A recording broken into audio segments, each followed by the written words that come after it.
A nossa história bíblica de hoje é sobre a vida de Jó. No cotidiano de Jó, vemos sua perfeição, retidão, temor a Deus e evasão do mal. Vamos primeiro aprender sobre a perfeição e a retidão de Jó. O que vocês entendem das palavras perfeito e reto? Vocês acreditam que Jó era sem reprovação e honrado? Isso, é claro, seria uma interpretação e compreensão literal de perfeito e reto. Parte integrante de uma verdadeira compreensão de Jó é a vida real. Palavras, livros e teoria, por si só, não apresentam respostas. Começaremos olhando para a vida familiar de Jó, como era sua conduta normalmente durante sua vida. Isso nos informará sobre seus princípios e objetivos na vida, bem como sobre sua personalidade e busca. Agora, vamos ler as palavras finais de Jó 1:03, de modo que este homem era o maior de todos os do Oriente. O que essas palavras estão dizendo é que o status e a posição de Jó eram muito elevados, e embora não nos seja dito se ele era o maior de todos os homens do Oriente por causa de seus bens abundantes, ou porque ele era perfeito e reto, e temia Deus e se desviava do mal, no geral, sabemos que o status e a posição de Jó eram muito apreciados.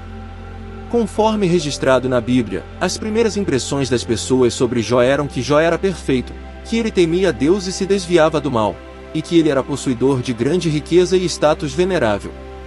Para uma pessoa normal vivendo em tal ambiente sob tais condições, a dieta de Jó, a qualidade de vida e os vários aspectos de sua vida pessoal seriam o foco da atenção da maioria das pessoas. Assim devemos continuar lendo as Escrituras. Iam seus filhos à casa uns dos outros e faziam banquetes cada um por sua vez, e mandavam convidar as suas 3 irmãs para comerem e beberem com eles.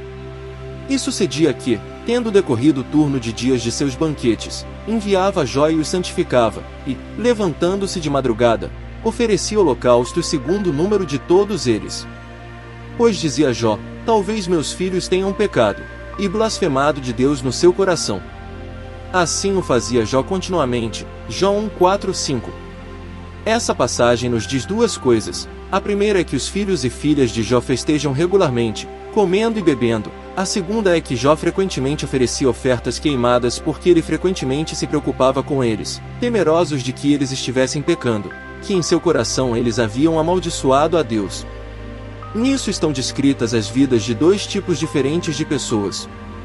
Os primeiros, filhos e filhas de Jó, muitas vezes banqueteavam por causa de sua afluência, viviam extravagantemente, bebiam vinho e comiam o quanto quisessem, desfrutando da alta qualidade de vida trazida pela riqueza material. Vivendo tal vida, era inevitável que muitas vezes pecassem e ofendessem a Deus. Contudo, eles não se santificaram ou ofereceram holocaustos como resultado.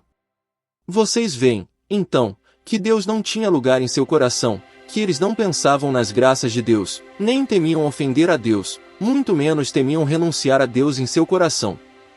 É claro que nosso foco não está nos filhos de Jó, mas no que Jó fez quando se deparou com essas coisas. Esse é o outro assunto descrito na passagem e que envolve a vida diária de Jó e a substância de sua humanidade. Quando a Bíblia descreve o banquete dos filhos e filhas de Jó, não há menção de Jó, diz apenas que seus filhos e filhas costumavam comer e beber juntos. Em outras palavras, ele não deu banquetes, nem se juntou a seus filhos e filhas para comer com extravagância. Embora abastado e possuidor de muitos bens empregados, a vida de Jó não era luxuosa. Ele não foi enganado por seu ambiente de vida superlativo e não se empanturrou com os prazeres da carne, nem se esqueceu de oferecer ofertas queimadas por causa de sua riqueza, muito menos isso fez com que ele gradativamente evitasse Deus em seu coração.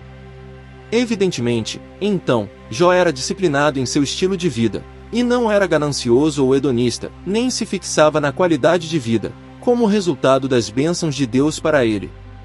Em vez disso, ele era humilde e modesto, e cauteloso e cuidadoso diante de Deus. Ele frequentemente pensava nas graças e bênçãos de Deus e era continuamente temeroso a Deus. Em sua vida diária, Jó frequentemente se levantava cedo para oferecer holocaustos a seus filhos e filhas. Em outras palavras, não só o próprio Jó temia a Deus, mas também esperava que seus filhos também tivessem temor a Deus e não pecassem contra Deus. A riqueza material de Jó não ocupava lugar em seu coração, nem substituía a posição ocupada por Deus, fosse para o bem de si mesmo ou de seus filhos. As ações diárias de Jó estavam todas ligadas a temer a Deus e se desviar do mal. Seu temor a Deus Jeová não parou em sua boca, mas foi posto em ação e refletido em cada parte de sua vida diária. Essa conduta real de Jó nos mostra que ele era honesto e possuía uma substância que amava a justiça e coisas que eram positivas. Que Jó frequentemente enviou e santificou seus filhos e filhas significa que ele não sancionou ou aprovou o comportamento de seus filhos. Em vez disso, em seu coração, ele estava farto do comportamento deles e os condenou. Ele havia concluído que o comportamento de seus filhos e filhas não era agradável a Deus Jeová, e assim ele frequentemente o chamava para ir diante de Deus Jeová e confessar seus pecados. As ações de Jó nos mostram um outro lado de sua humanidade, uma em que ele nunca andou com aqueles que muitas vezes pecavam e ofendiam a Deus, mas, ao invés disso, se desviava deles e os evitava. Mesmo que essas pessoas fossem seus filhos e filhas, ele não abandonou seus próprios princípios porque eles eram seus próprios parentes, nem cedeu aos pecados deles por causa de seus próprios sentimentos. Antes, ele os incitou a confessar e ganhar a tolerância de Deus Jeová, e ele os advertiu a não abandonar a Deus por causa de seu próprio prazer ganancioso. Os princípios de como Jó tratava os outros são inseparáveis dos princípios de seu temor a Deus e do afastamento do mal. Ele amava aquilo que era aceito por Deus e abominava aquilo que repelia a Deus, e amava aqueles que temiam a Deus em seu coração e abominava os que cometiam o mal ou pecavam contra Deus. Tal amor e abominação foram demonstrados em sua vida cotidiana, e foi a própria retidão de Jó vista pelos olhos de Deus. Naturalmente, essa é também a expressão e a vivência da verdadeira humanidade de Jó em suas relações com os outros em sua vida diária, sobre as quais devemos aprender. Se inscreva no canal, deixe seu like para acompanhar nossos conteúdos. Deus abençoe.